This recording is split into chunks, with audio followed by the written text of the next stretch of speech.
Ole tuma chuan group 2 kan zir dona ma khanin group 1 kha question panga kan ron ti to chuan group 2 na hian common question panga dang kan ron lor chuak le a chu helai screen a lo lang te hi anni chuan a number kha kan pek chun zomanga ama sa khan question number 1 atanga 6 kheng kha question kan ron rem thotwa tun tuma hian 7 atanga 11 kan ron rem thale dona chu vai hei ka bai kan huang hian question panga venia chung kan ti doni chuan formula ti te le a introduction shim enge angle of elevation ti te enge angle of depression ti te line of sight enge ti te khatiang zong kha tan 45 degree 1 tan 60 root 3 ti ang chi ho kha video ma sa kan soi to la en lo chuan kha khai en phot lo chuan in ron man mai to don lo abultan na mai thak phot zela nga ya chu abultan na la en lo chuan anwai and description a here kami introduction height and distance kha kan da nga in lo en phot nga chumi nuwa tuna hin ron kir le chau don na ya kami la en lo tan kha chuan aman thei ri to lowang chuan tun tuma chuan helai question kan ron dalan ho hi kan chokanga achung berami question number 7 group 2 atana ha saber to number 7 ania hei can explain nga chuan a question zong ho hi figure kan ron draw sak le vek photanga chuan a solution ho kha chokman kan tumbok don ani le ama saber question number 7 group 2 nami kan lo ena wala helai kan mo hian a question in siar taila from a point on the ground kan point le don ta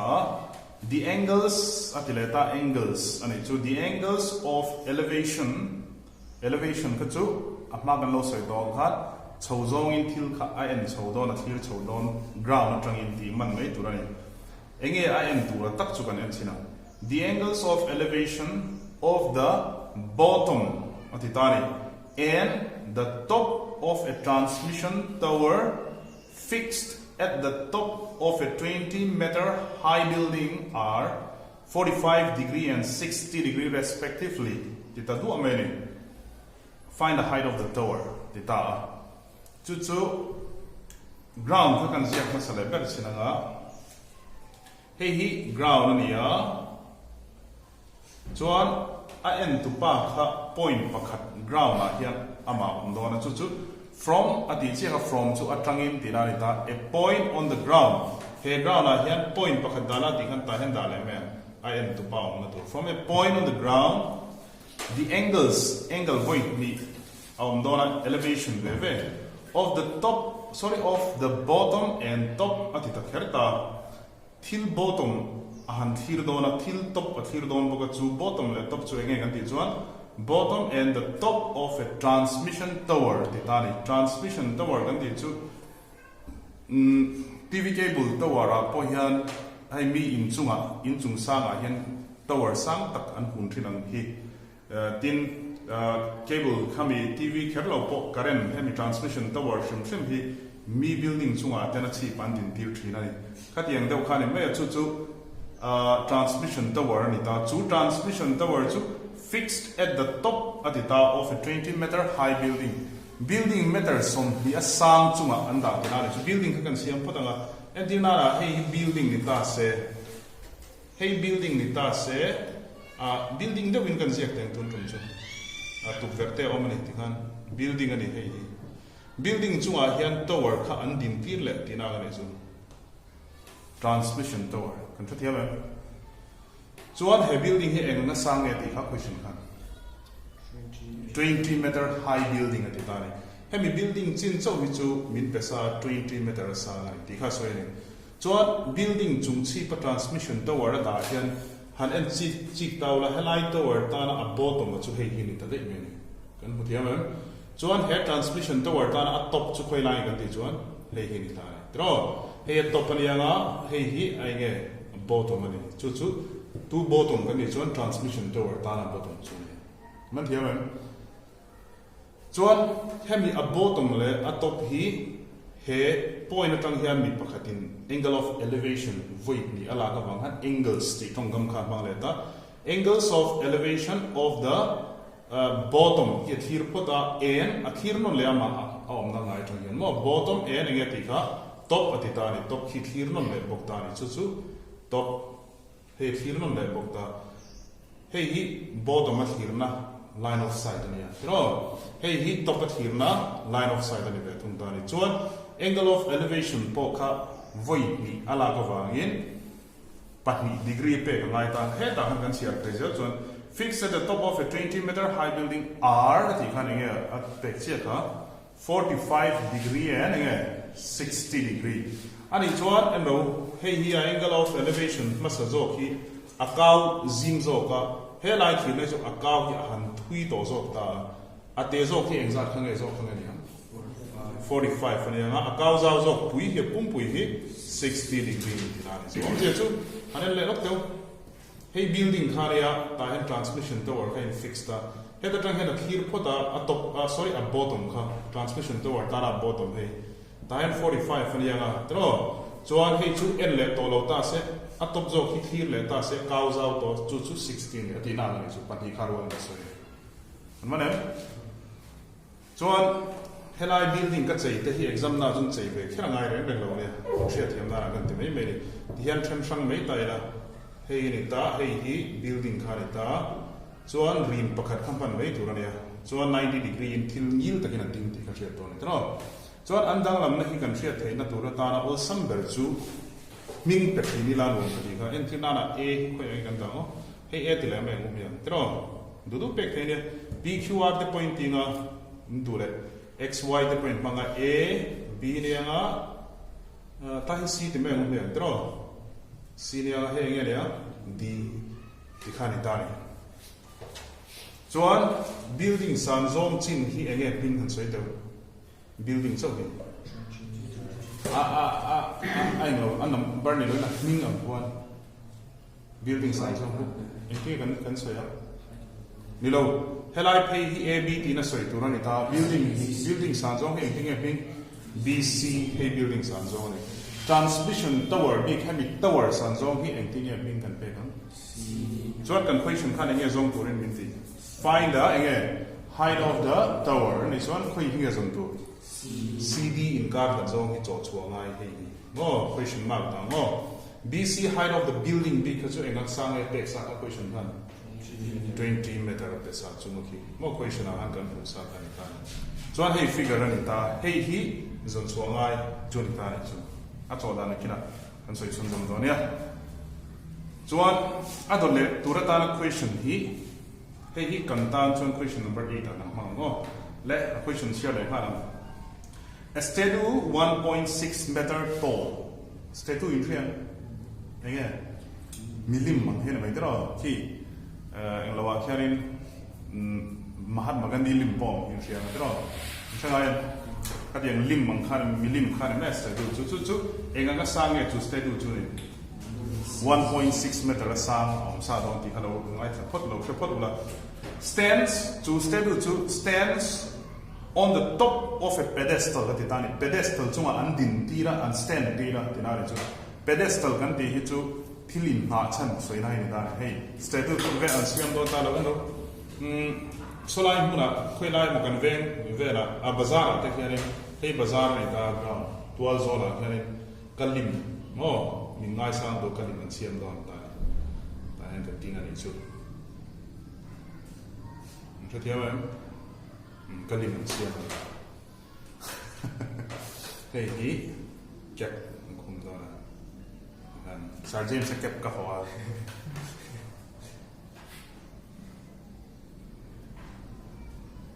lo ti khang la nge cái này xiêm cho cái đúng nhiều cần liên mình xiêm này chứ nó rõ xì lại cần tiền này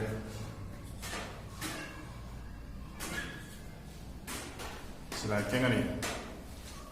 ram lệ nằm tan ram bia khát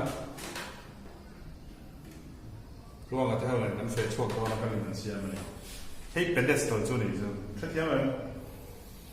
ô statue chu ni chu sila king le la ma chuan helai a din chan hi enge ni ga pedestal chu ni ta ni estedu ron ti chi equation ina di estedu ka he ta chu 1.6 sa na di khani ta ni estedu 1.6 meter tall san tro stand son at ijon stand chu an vata ding mon din dir stand son ko again din dir ga a pedestal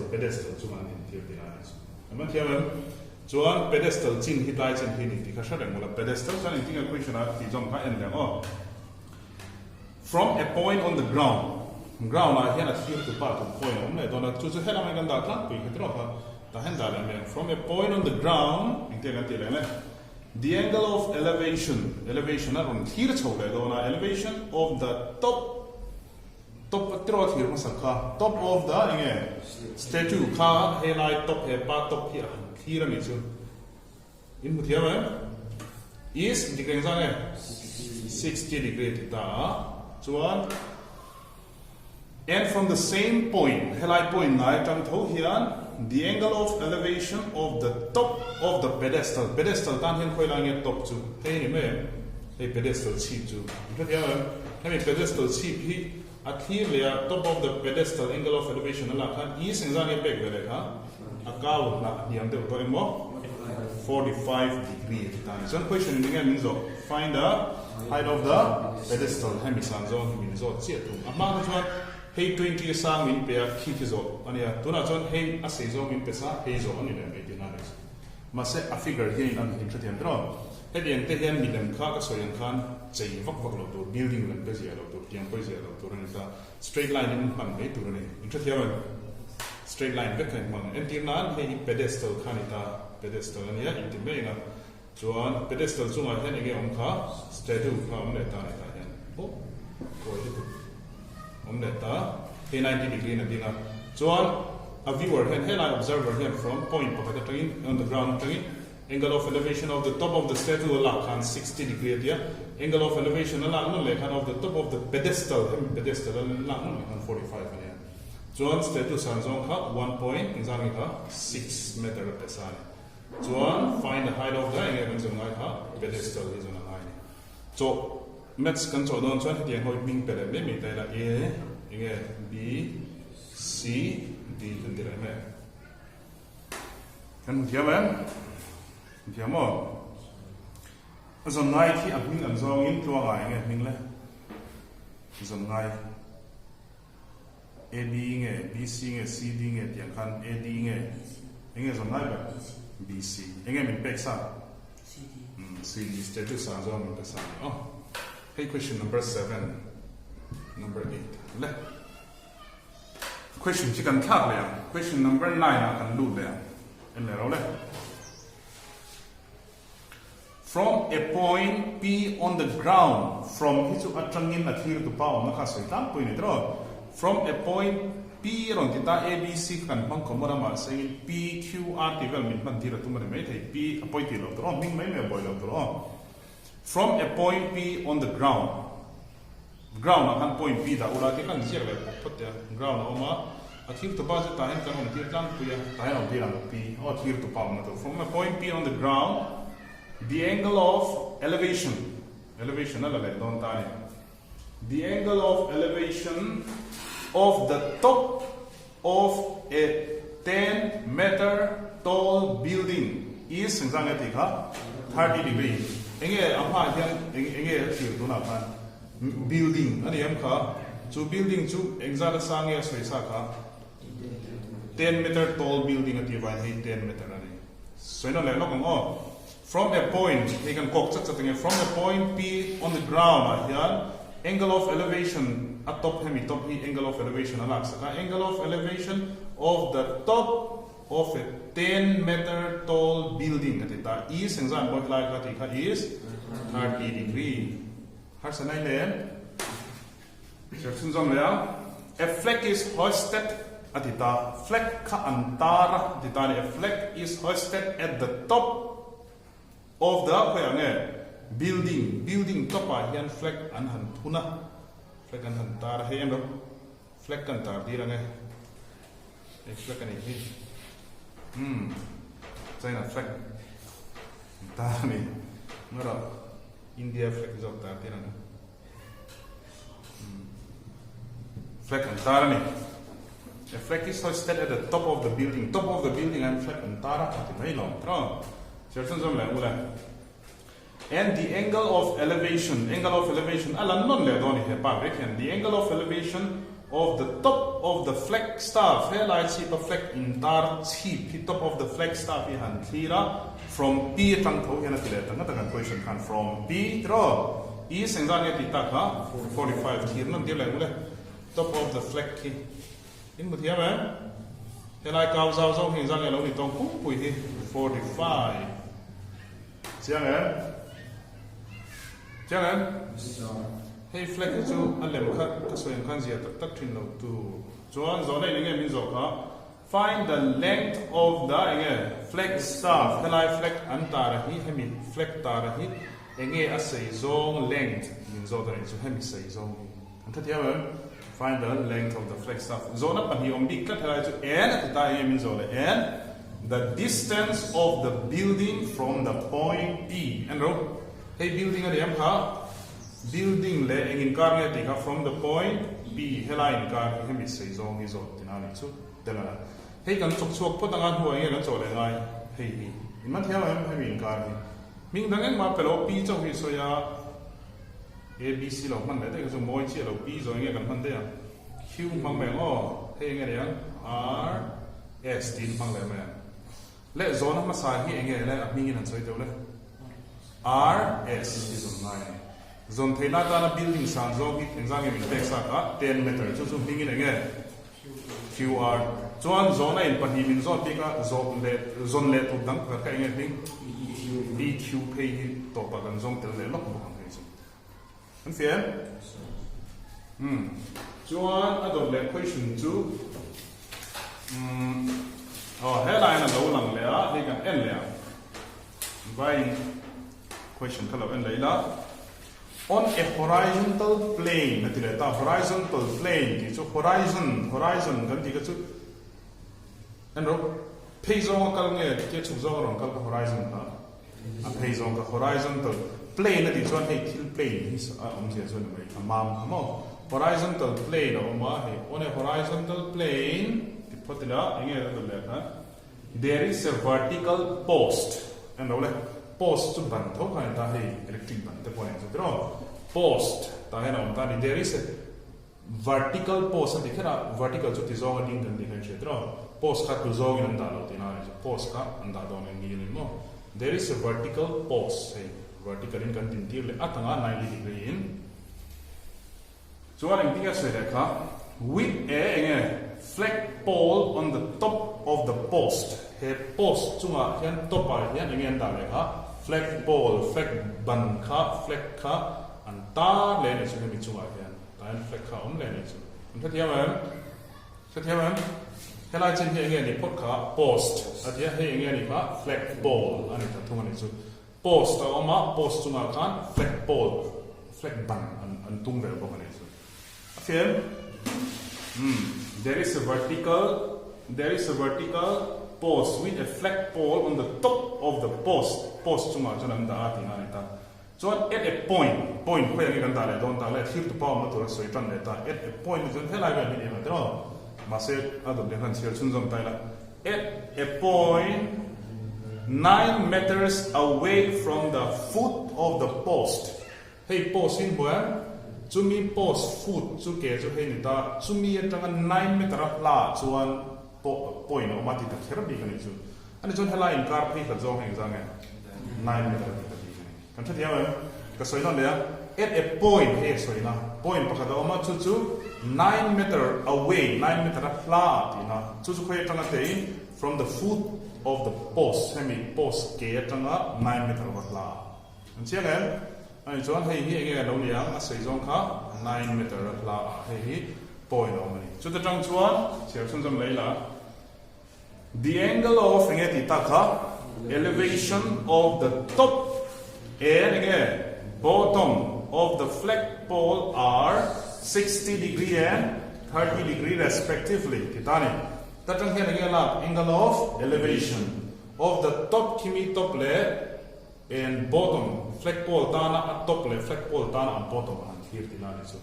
the angle of elevation of the top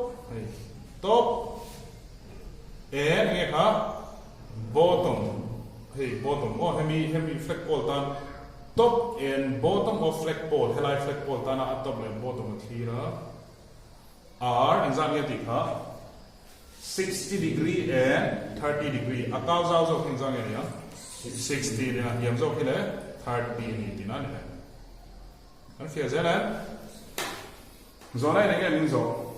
find the height of the post không nghe post không có một mình cặp đấy là rồi còn chưa mình cần phải nó ABC không mang lại copy khác chung bồi khác A nghe B C D coi nghe ribbon coi nghe post BC ya tra cái post kan ya post chung à flagpole anh ta lấy à chana coi nghe flagpole mình CD find the nghe rồi này mình rồi ha find the height of the nghe thì ha post to enge BC hi chok chuak ro ati ni to find the height of the post hemi sa zo chok ro dia e na ti le tat zona pa hiom da enge ti le ga flagpole po hi song ha lo mounted ko chu an enge da an hat kha mo an vu kha mounted on the post to the flagpole an da po hi song chok ro ti ta BC sa zo enge chok nga enge chok ko ka CD sa zo chok ro ma ti na kan fe figure ni lai nam vek tu hai enge tu na figure kal khung in an na em hi pakhat longai to he ta point pakhat ta trangin angle of elevation voi ni ala se ta trang pon hai voi ni ta trang pon voi ni enga mo ahwa ya zo ko ma chunga thilai phun se ni ro ba khayo an ro question here lo win kan soi le pop sin nang ni pani lo sin se in soi ve an ka soi zo chi na wen ro le hey chu ke chu ka shit dan chon building meter som ye sa no ma chumi chunga chon tower transmission tower an hunga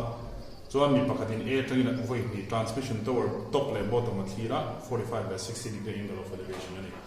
dini mai a chon tower transmission tower sa zong ro min ti hey hi in story nge ko statue story kani milim kha 1.6 sang kha anda a hoi pedestal ni a ha chana hi pedestal hi asan zong min pero zong tur ni ta statue zo ko 1.6 ania angle of elevation pani ala he no hi building tho 10 meter sang o ma building chumi chunga chon flag antara flag pole kan tara flag staff di kan soya he flag staff hi asan zong cho so ngai di kan ta hey po hi building ni to loi post adi dani he ban pakhat to po ma ban chunga chon flag bandang flag pole an hung le flagpole le post san zong hi zong te ve ka question hi ka chin chia building chunga transmission tower pedestal chunga statue le building chunga flag post chunga flagpole he zong ngai hi thiu ni ka lo sai mai ni ma le hemi group dana a to kan na tu question number 6 7 8 ani to hei 9 ani nga a 10 na tu chu ngating e 7 8 or 9 10 and 11 11 na le ko nge question tak kan tar chu le nge oram lang le ta hi an aeroplane chin traffic nga an aeroplane when flying at a height of 3,000 meters from the ground. Ground zero put on the ground ani chu. Well, aeroplane ka sang to ka he kan on ho kan chu lay tang hian meter in za sang ni ti ka 3,000 meter he scale sang to scale sei chi kan ya van dam scale van hum de na to ka tung chho ni to thon thong lai ta thona on thok chal nai on khen chiang ko po sa din chat ko na so chuan ka scale ka so ka scale kan de ya 3,000 meters sa ni na total sang kop mai de kilometer ni so meter sa ni so mo ta hian aeroplane ho mani an aeroplane when flying at a height of example sa le thok an ti kha at 3,000 meters from the ground passes vertically above another aeroplane at an instant. Instant and an instant is one coming hun lai takha ngai ro ama to na ron thok phe hian hela ma ron thok phe hian ngai aron thok phe ya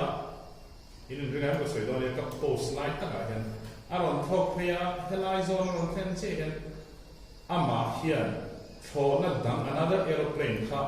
nuai ro thok kha aron thok pe chian aron te kan tha dia he mi kun lai ta at that instant ka mi kun lai ha no an huai tho na dang ta he lo thok phe ve ta thok cha thok len ve lo thok ka ama zu kun ma ron thok phe kan tho na dang he lai a fen vel chi lai kan tho na meter sang thuma sa na thok kan aron le pe chi he mi kun lai ta ka post lai kan tha dia tho na pa ni soi ni kan chia le chin aneo he tho na sang thum meter sang thum asang thok hian passes aron thok khum kan ti no mi nia vertically he achung zone chi a vertical zone vertical chu ti zone ni ka ti me che ro vertically above the achunga he achunga ma he ron thok ni chu another aeroplane ta hena lo ma another aeroplane at an instant ta he mi kun lai chi a hian mo chuan eng hun line mo chu chu kan ti chon when the angle of elevation when the elevation bin don la ta se chu mi kun lai chon when the angle of elevation of the two planes thrown up on the elevation kan la ti re ve he in la elevation he hun lai hen lo na man chi chi ta la elevation from the same point point ka ta elevation and la on the ground are anxiety ha ta zo he da 60 degree days okay 45 in the so 60 pero I mean kun lai ta kan thona and our question na se ko ta mo thona ko khan meter sang kuma sang thok khan vertical line nil ta kin amazon nil ta ka thona dam khat aron ko khum lai ta khan angle of elevation and low la chu thona pa ni ta 60 to 45 ni ta tina ni me kan question gan ta ya man chuan zona ni ga min zo ta find the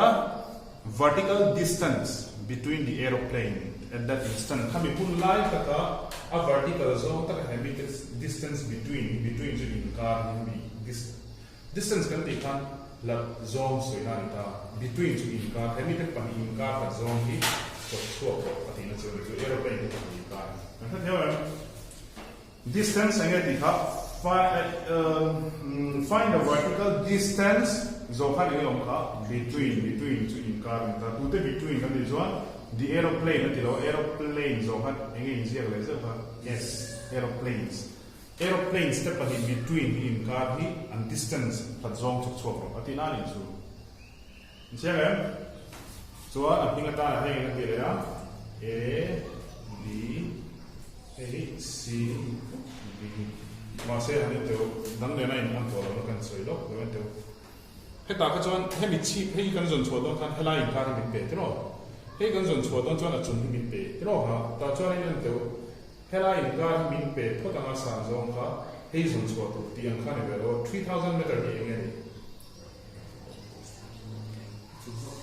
bc kan hi ni en kun ken ge ni ta ma b d pum pui hi 3000 chu ni kan tha dia asan chu thon le ta nga chung ber mi an thok pa sa zong khan da kan tha dia ro ka wang kha 3000 meter hi helai chok hi mo ti to tu chiang helai in car chok hi mo lo ti nge o bc in car hi ni lo wa a total b ta nga in theng pok nge d theng pok hi ni b ta nga d pum pui hi 3000 meter chiang chuan hi san chu oh kha kan question te chu an ni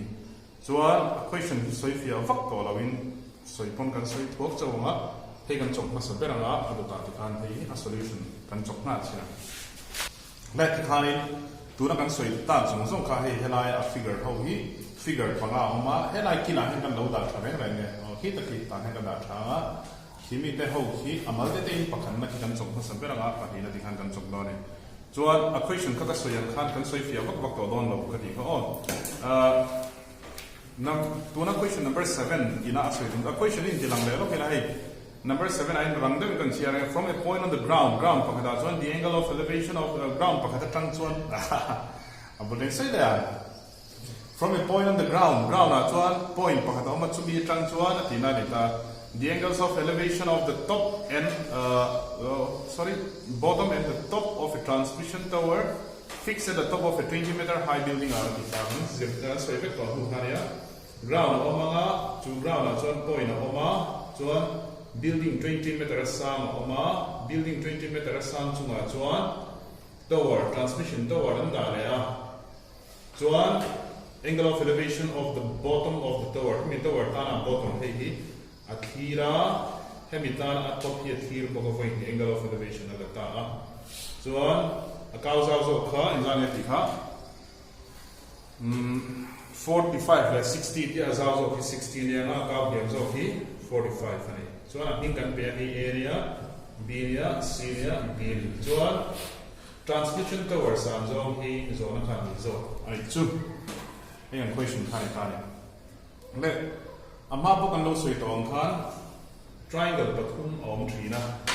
triangle pathum ji na 90 degree helai 90 ron mang ve lo hi chu tel lo tu ne chu chu he hi ta hemi triangle hi 90 degree mang lo 90 degree triangle mang te enanom na mani pon in la ma ko lo la sang ve thinu la hemi a white te hi a ming chuan enge ming an soi tel a b c chin hi helai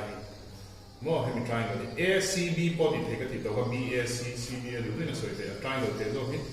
enanom na kan la sang nge ta hey again a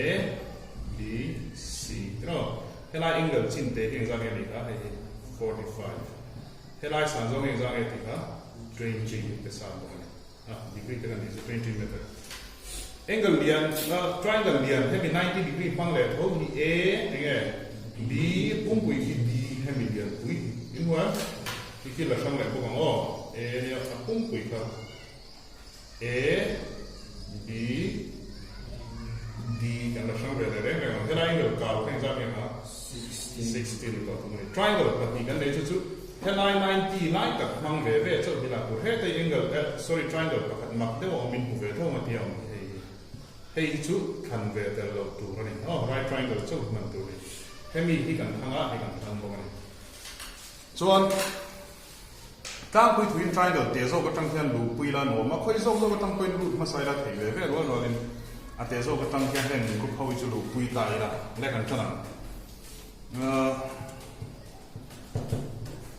hemi triangle te tang hian kan du do na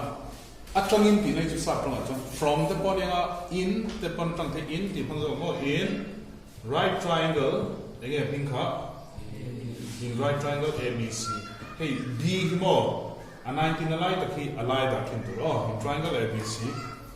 tan man de dang pui tu sign pan na to la ma group dang nga ro do na tan in mang ko do ne thi me tan and ole tan theta formula ke nge tan theta shim ka chu p by nge ni ze ba b ni ze tro ha p by b tro chuan tan hanen te ole tan kan base angle theta exam lu don 45 hey lu ti result to hey angle hi chuan kan perpendicular ming hi enge bc hemi triangle tan ze and yo a base hi enge ab tro tan 45 value enge 1 ani aga point da me nga bc by enge la ma bc hi exam de sang e question ni sa aka lo mun ve 20 ti ha la wa enge la ma ab chuan ab hi han chawanga ab 1 is anin multiply do divide a hoi tanga chuin chin sia le ro han multiply do si le mi ab into 1 ti hei 1 into ab ti angin han chho ti na ni chun hei ti han 1 si la han multiply han chho ni mo ab 1 is again ha mai ab chu hei in first equation chun ta ni hei ab hi exact same ni hei yana ron man chho ha 20 ya say ti ron man chho ni so me pay for hei me exact 20 kita apa ni ko ron ban chua ka 20 kan pang tang kai lo ne hemi triangle hai kan lu le chia first triangle chu kan zo to second triangle kan lu chi le again in right triangle nge ping de beta le a b b second triangle kan lu tanga tan bok mang le tan theta ka hom pe to lo nge ni ha be 60 degree p by b ni thina perpendicular ka nge ni don bd ni ha mai shortcut ta mai ka mi tat ka je pe to lo ni chu thia ma base ka nge ab siang tan 60 value nge le ribbon tan 60 per ka ho ground ka root 3 chuan BD hi kan la shelawa AB chu kan shetlat mai za la sei lo ni to kha he tan kan man chok to kan ti kan mang chia chiang em chuan 20 hi han chota 20 multiply by root 3 to 20 root 3 ani chu 20 enge root 3 chu BD pung pui san zo ni ta hemi BD in bu ya mà equation khác anh em min zo khá hàng ngày qua tới lẽ anh em min zo khá CD tower sang zo min zo xia em min ma a group kan lo ti tong khan BD hi ka pot tar do na ni so en ta do 20 root 3 kan pot darang BD hi em min figure kan so en to lo la he ta han en to te o B tang D chu he tro ha rin cho full za ka ya en BD ya tai si ning pa da ron tla be tak mai tro ha BDI I take an ziyade thaya BC plus CD ina kan kumbe de kan chiang em hemi full pung pui 10 ta se he 4 ta se exam ni ngai 6 ni ngai hemi le hemi bel ka pung pui ne na re mo ka wang kana ting ang zong ko ne na re ka wang khan B atanga D full pop hemi zia kai ya BC plus something an zia thaya CD BC plus ne CD kin kan zia do ne nó chiang ra em chuan 20 root 3 en ta role BC san zo ka kan nei sa question ai za ne kha 20 enge lo ba ta lal mai le chu kan cho do ber ke kha ni ta re chu i thla ya ma cho ba pa pa ni ma se hi le he anin chok pe si lo one number om na la mai he number hi ko pay ve se i thla ya ma 20 root 3 lo tol pay phat se 20 kha ron pe ya tan plus oma i ting ron pe ya minus ron pe ya o 20 root 3 si ra he nge ron pe to ha minus 20 hela mai chong nge om to CD mai ron to CD chok don kho he hi root ne ya he na ne be si la wa chok he an minus pop he lo me o ti da nam chun chu common la mai to ni AB minus A ani na ngai chin ula ta he nge common A hi common a bracket ila B ala manga minus A1 is A nó theo hand multiply ula cho le chen AB r nge ne AB minus A1 is nge A ki cho le che khang kan sa to ne he hi uncommon hi ko theo 24 na cho ka nga ani nga ma root 3 minus 1 21 is 20 ko theo ti khan he CD he answer chu ne CD answer chu CD san zong chu 20 root 3 minus 1 meter. He he lai san zong 20 root 3 minus 1 meter. Ma se kala sai zo lo lo kan question la hian lo en zo le question hian hi ti hi chi ngani lo de ma kho root 3 hi value nei tin ta root ho hian value nei tin ta mo ha mi irrational number ho hian root 3 hian value nei ta root 3 to pui hi number ho ma chu chu 1.732 hemi video ha hong le soi do 1.732 wa tha turin question ron da chu chon a question a tiana ron da hinan te root 3 is equal to 1.732 take root 3 equal to take root 3 aya hi hang de lo ti pe tiana ron ti chu chon in cho chun zong le lo CD in tiana equal to 20 tiana lo to so se no me root 3 aya ni da de to 1.732 minus 1 here. Into the other, so a lot of things CD is equal to this 20 here, bracket 2 here and minus 0. Not here 1.732 trying to by 1.0001. Into the other 237 1 minus 10 0.732. So bracket out in so on I multiply on the nada. Cho tiền rồi 20 là hay multiply pop bằng ai ta 20 là multiply ha 2 2s are 4 2 3s are 6 2 7s are 14 2 0 0 1 and I 0 and 0 ni point hit 1 2 3 2 1 là 1 2 3 1 ta ni da ha 0 0 mai là CD chuyển ra này đâu nhá 14.64 meter 14.64 meter tiệm con sợi thì nào ok metric question là hiện tế thì hiện tại trang của anh làm đã đâu đi vậy chuan cái này thì khen nga ta hian answer hi mang de la ta khen hi te ka ti chon hi zum to ne ka ti na ni che Karen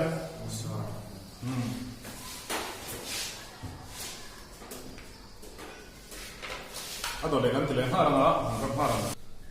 adole story kai ka step tu diga ta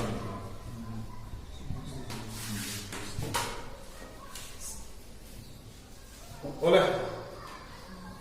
adole question ka kan in le haranga nine kan explain vector by equation kan so chiam to kan di kha ti hian ni baya stereo pakhat kha milim pakhat kha pedestal chuma huwa chumi sanzo equation in pesa 1.6 meter kisani chuan an hoi pedestal sanzo lo ki chok chok lo india angle of elevation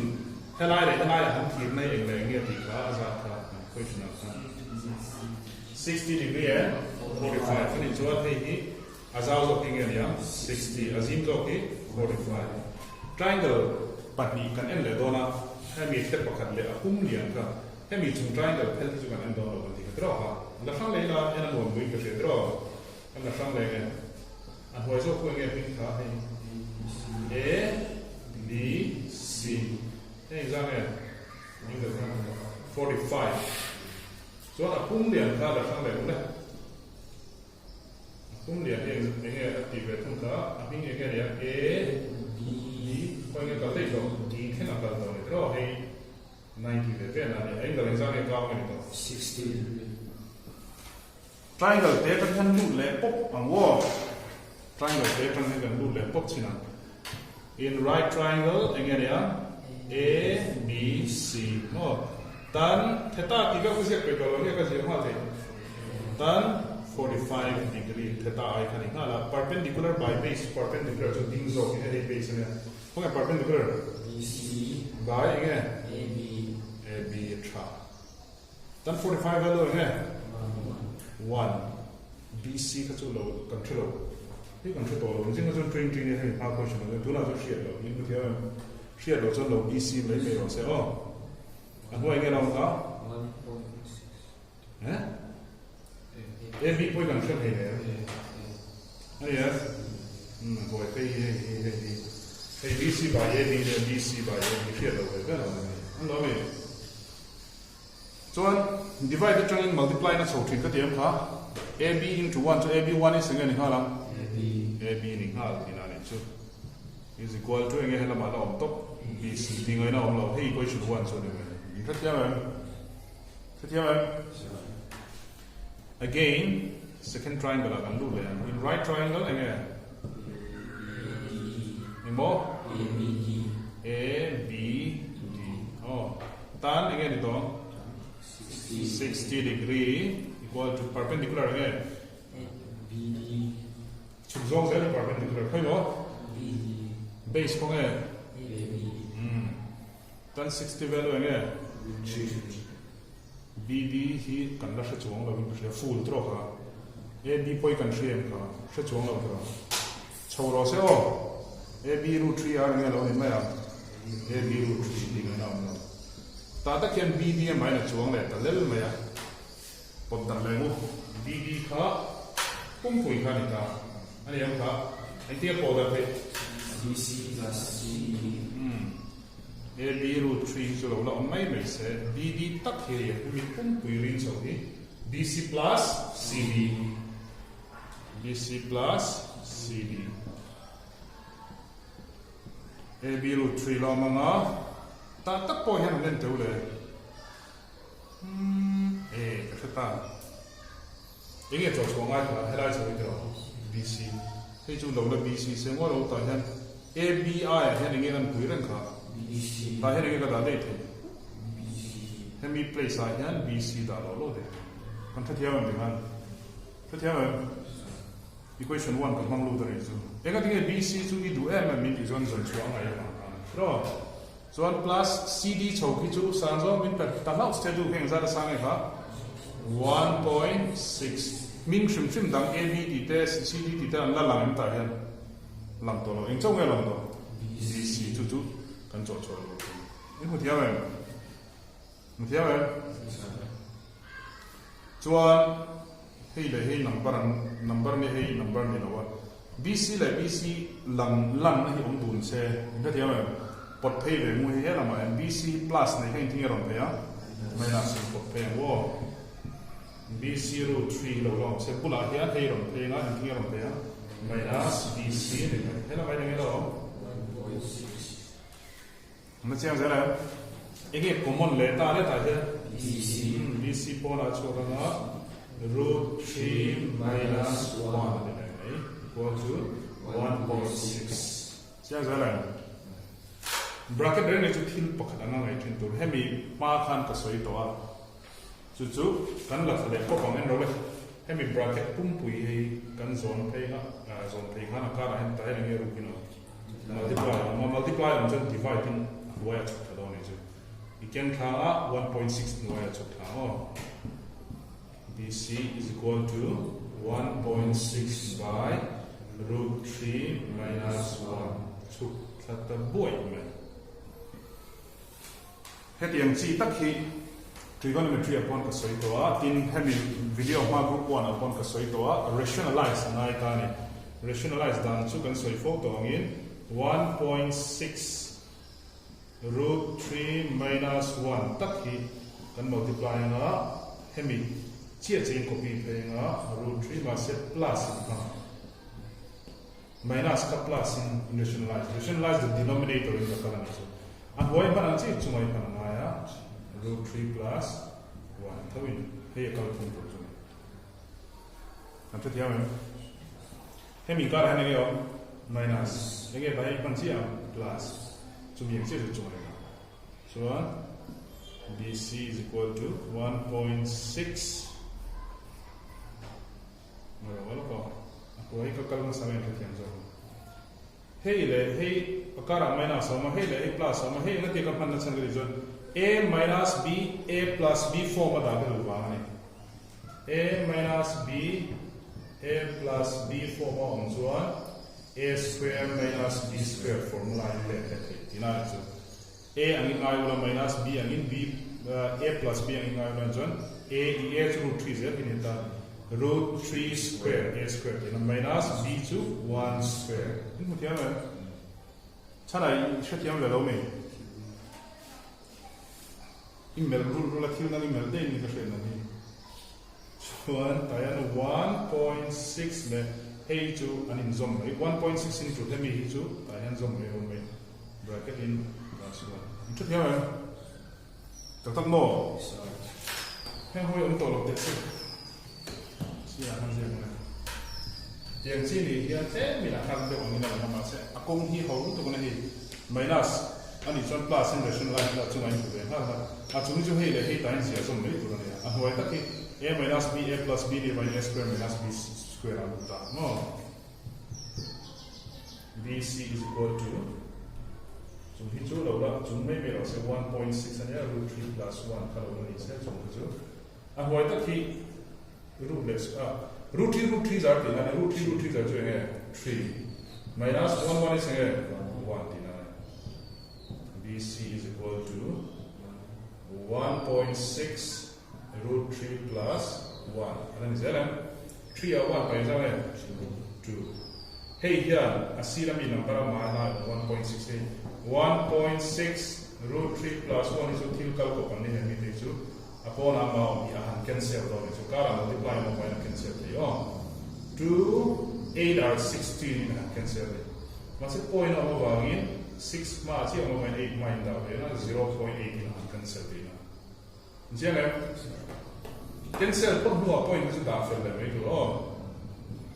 BC is equal to 0.8 root 3 plus 1 meter BC is also 0.8 root 3 plus 1 meter. Kan question ahan take root 3 ti adam daleta se inti ka ti mai ka helai ni yang sara ti thei do ro kan question a take root 3 ai 1.732 nang ro ti jon da in da 1.732 in da le to 1 to in plus and 2.732 lo so kan he bracket 2 in plus and more 2.732 lo so jon 2 ne jon he ko na bi in multiply le na answer khara ro so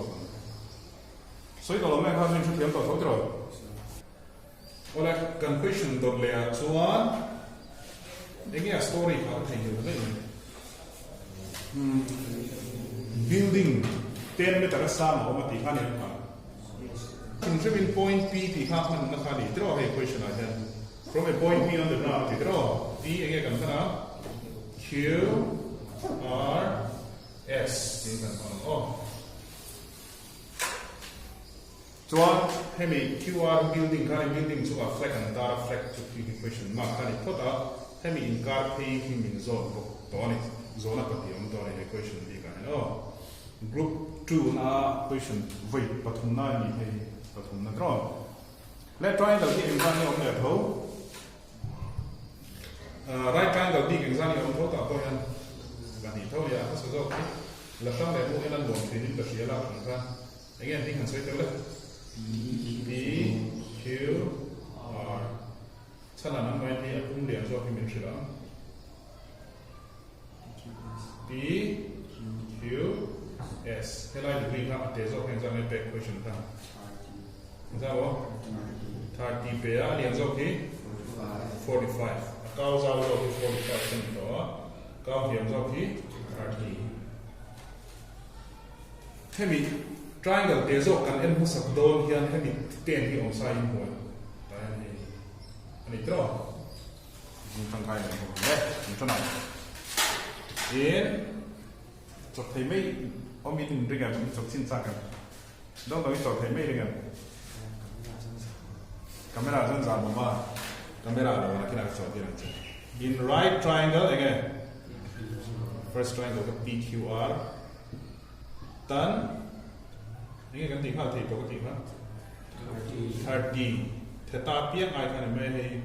b by b perpendicular by base ka nge QR by nge PQ hemi by hemi itro zela tan 30 ka nge value ka le 1 by root 3 QR sa zo hemi petat exam nge te ni kan thak ha the ya ta nge la om PQ kan chou ti le tan an huai tan in he ta multiply han chou the ka ti draw ka PQ1 is han chou tu re nge PQ an huai mi poi le la ma chou ti rang multiply tho in he ta ai ko kal de te nge root 3 he chou a he ta chou tu no kha san nai le equation 1 oh chuan again kan ti draw again in right triangle again ni betul le PQS PQS dan again ya 45 degree is equal to what kung e perpendicular here dia QS by PQ figuring draw dik lo mai chalin ti dik lo na san tan to je sin thia man le tan 45 value again 1 QS pum pui kan nei lo draw kha lo la QS se PQ pui pui kan nei hek lo draw lo la PQ se PQ which heta so PQ1 is again ya PQ is equal to again ta na QS nei QS let helai next step here lo chin sia ve da ula ka du chumo hemi hi in chok tha ke nem thia man te in chok tha se hian chuan helai mi han chou fel nu thleng hi tai thleng ai hen no pang tam tak an hoi boi to thun ingi chun zum dan tu kha an ti thin ta ne QS hi apum bu hemi hi po tak na hun khan ta bu hemi step to ni chu in thia man Q atanga nge kha S ke te ka po da don QS mun ko oh QR plus again RS khami mun khani tam ku o ge hi in thia man PQ equal to and what is on QR plus RS ki yes R ti pan soi de ni ta ne chuanin en le ro le zon tur ber kha RS ki ni kha hei ani lo an lo mi flex start san zo hatro hei zon ngai ber kha he ming ni chu la ala on ngai ki to na QR he nge ten PQ po equation 1 ai thuk pui kan nei to nge 10 root 3 kan thia wa hei dai ming om chun chu nge ni le ta Suzu kan chot chot tu ber te hi thiam ARS ro let hemi do ta hian a step do le hi min han thri te ting ka ti in rin eta chok thei ro phot 10 root 3 pula hian ei ka la phem ro 10 root 3 ting a minus 10 is equals to hey nge lo ni ta ni le ing common 10 bracket root 3 minus 1 ai nge lo lo kan zo le te ro chu thiam RS chu za nge 10 mo ro zo na pa ni tek ni ka she la ni zona kharin take inting it you may take root 3 equal to 1.732 that question kan lakran o akalam do chugan da china RS tro n2 take root 3 ay nge 1.732 kan ta chi minus nge RS is equal to 10 hey la pai ko 0 ni ka 0 point ani ka ani yang ka ikana ni draw hey le hey multiply ngai le ta chi ta 10 ne ya ka multiply ngai 10 le 0.732 0 2 are the I can 1 trying to count 1 2 are 2 1 3 are 3 1 7 are 7 1 0 are 0 hey la 0 ko ita draw point hi this is thum nuwa oma this is thum nuwa landa atan ti he 0 is yang ai to atan ti la point yang ai to wa are so inside lo ya meter hey hi sa ni ta 7.32 meter anta thiam ni kan chiang zona ni zo pa khana le tak yes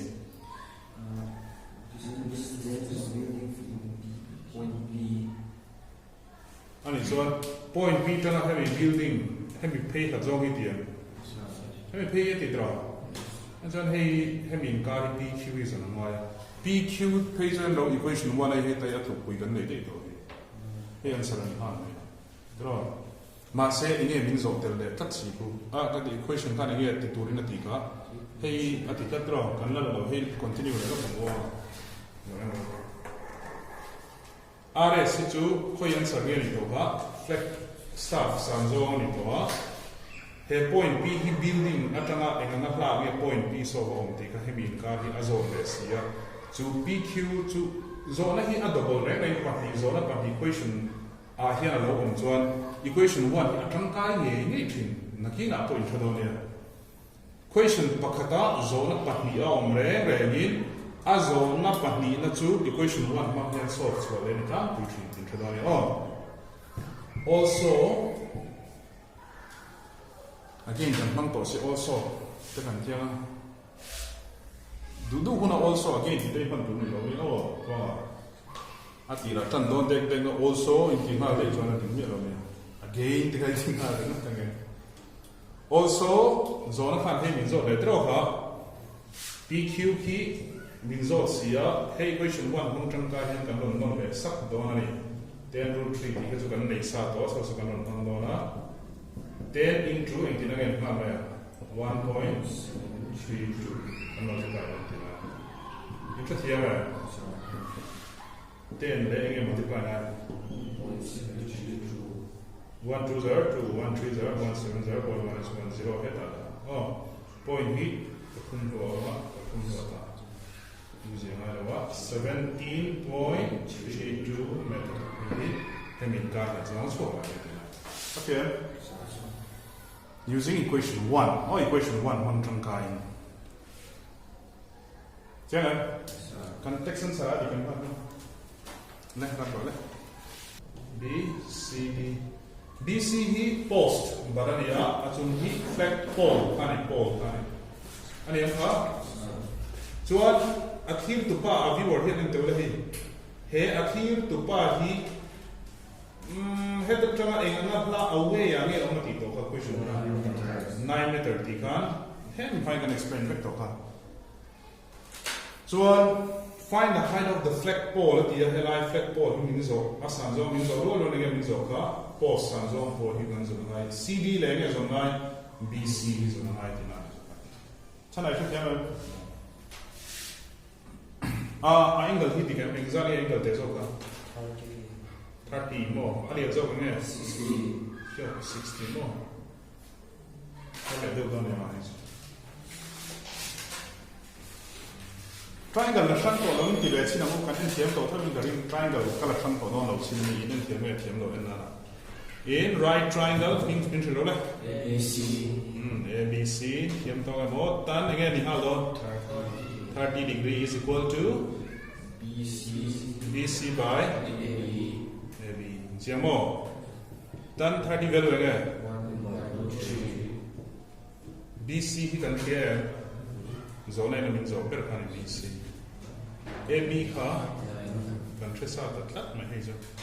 9 hit to talk so se heta 9 by root 3 is po so kera mai ka tiveta tlat lo da hin chon to BC ka min zo the question kan tro po san zo ka he ilak so le chon kim ji zon chwa lo ren ka ni ama yong ni na ma ama ni om ro so zo ka tro zo into dia ma John Hinton fell down to a better more rationalized towing. What an position point BC Helamagan Zek, take an attack 9 by root 3 Helamal, say rationalize them.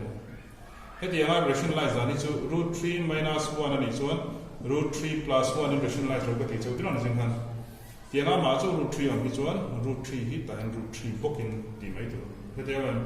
so root 3 on Dontina. BC is equal to 9 into root 3 is 9 root 3. Root 3s are 3. 3 3s are 9. So I know 3 root 3 meter. 3 here 9 here can say that 3 3s are 9. So BC to control. How many on the my second question can take root 3 at the end.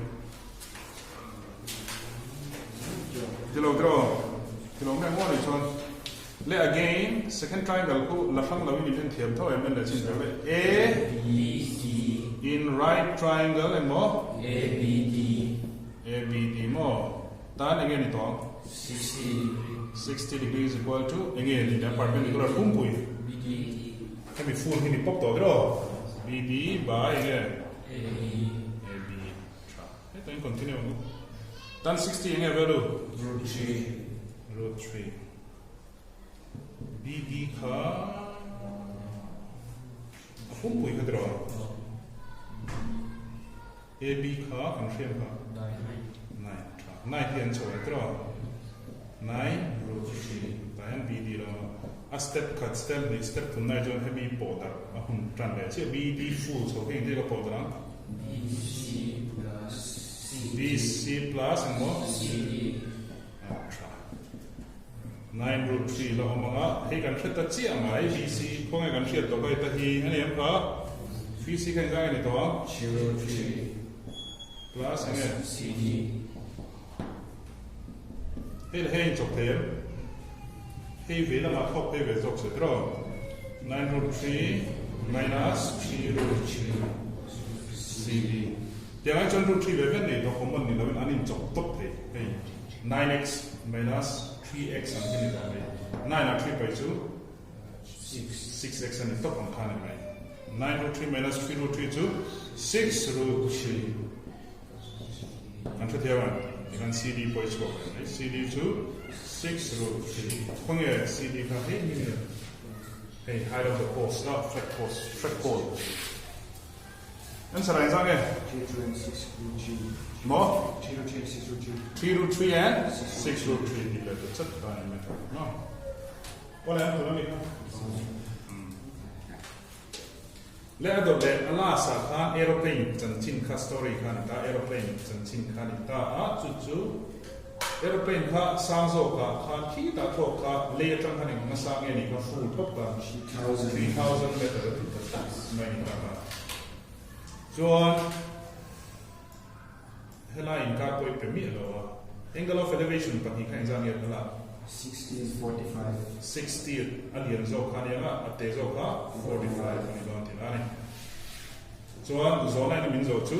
hemi te inkari thona pani inkar the distance between ka adika CD kan cho so ni chiang le la sang lo in thiam to ko la sang lo in kan le china in right triangle la sang lo in so te la ABC dan again 45 degrees equal to by AB dan 45 ka 1 ani na BC kan da shadawa AB po kan shadawa draw so top se AB is equal to again BC the top in ta hey equation 1 kina kan phan bu le again in right triangle again lian ha ABD draw here then again 60 degrees equal to a full ka again BD triangle lian tan chon a full pop BD ha perpendicular ni to draw by AB then 60 value again 1 by 1 root 3 top tai chon BD po dar ve khen island plus the level ge peksa kan 3000 za mo peksa BDI here 3000 mang popang chuan AB hi lo draw chiang AB hi han chonga AB root 3 mang an thak tan nak mai la lamang an lo tu nu ka nei ABI ani ka man thei BC yo BC da patela into root 3 3000 lo draw chiang root 3 hi noi pet thang wo enge eng chong yam kom to BC is equal to 3000 by AI 1 so dan chu om thoma sengin kan kal phung kha triangle te tanga duwa lian a kal le kha ni ta pui to wang han kan lo me bi choni he ai kana ol thei nge yang ol da no kina ka chok he kan chok ma me chung do kan pe le video chon in enve to lo le he rationalize ha la mo he ka rationalize se ka root 3 chung ai le ni pok BC is equal to root 3 is our boya 3000 root 3 BC is equal to cancel 3 1000 in adika 1000 root 3 BC chu khoi lai tak nge le le la hey draw 1000 root 3 mase zona ina bin zober khai nge ka C is okay le jole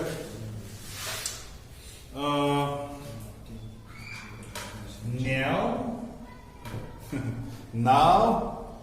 CD cho cho turon epoxy BC kan chok chuak dei epoxy CD cho cho thei dan style dan om to CD equal to the pong ira hey hi mi pakhat ni ta se fit ruka sa ne he pa hi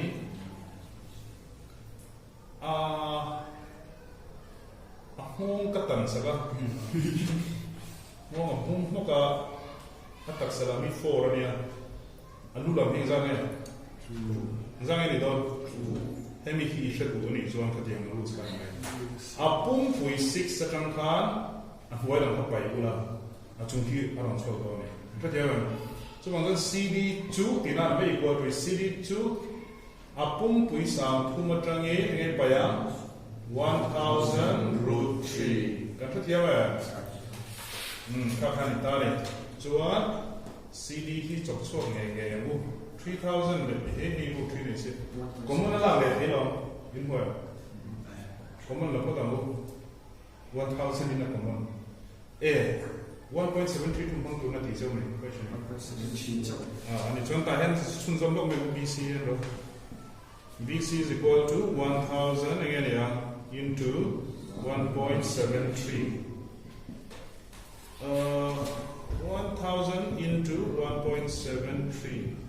1 stop hinting 1 3 there 1 7 there 1 1 is hey 0 patron da to point he is example to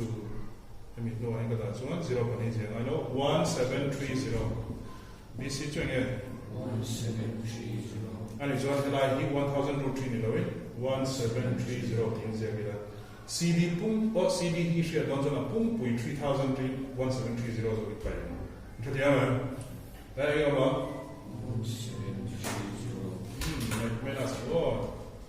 3000 minus 1730. 10 minus 3 7. 9 minus 7 2. What is it? Hey, 2 minus 1 2 1. 1 2 7 0 meter. What is it? Takes inside.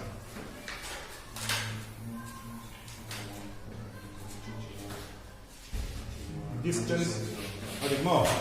distance between the two aeroplanes. Send the aeroplanes up in 12730. Quite more. A style line to triangle there, handle loop with roha. Triangle liana loop with masazo in Choksin long. Do like edit one up by a kapay or a kapal and